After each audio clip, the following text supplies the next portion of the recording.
Hello and welcome back to my channel, Muslim Convert Learning Arabic.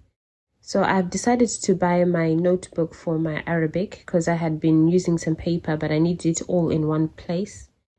So I'm going to start off with writing the Arabic alphabet all along the page, see how far I can go, and then I will write the other letters on the other side because I'm just going to leave a space in between each letter because some of the letters go under the line and I don't want them to touch each other.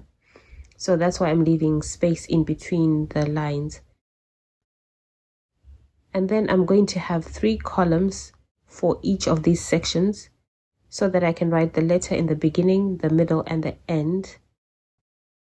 This is because the Arabic letters look different, and I did a video about this in a previous video. You can look on my channel and see if you come across it. So I'm using this book that I have to look at the letters, what they look like, and then copy them into my notebook.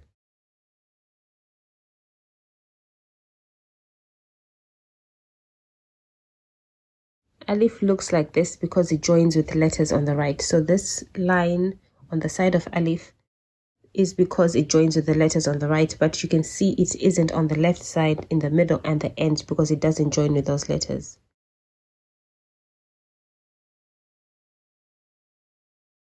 Now moving on to Ba.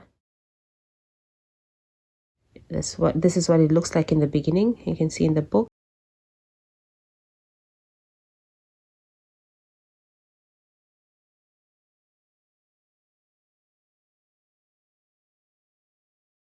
And then in the middle.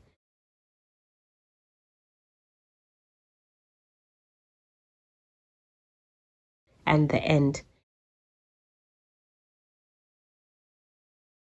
And you'll notice that with the dots, when you put the dots on the letters, they are more right aligned.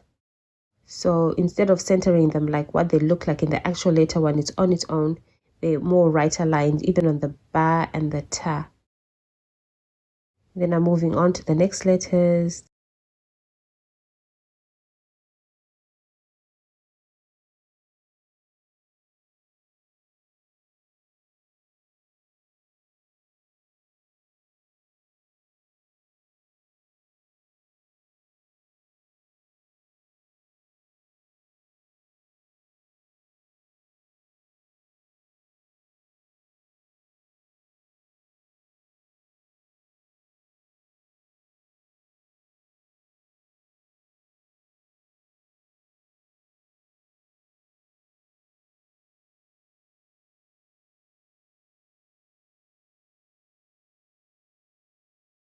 This is the scene. This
okay, so now I'm going to end on this letter and then I will carry on in the next video.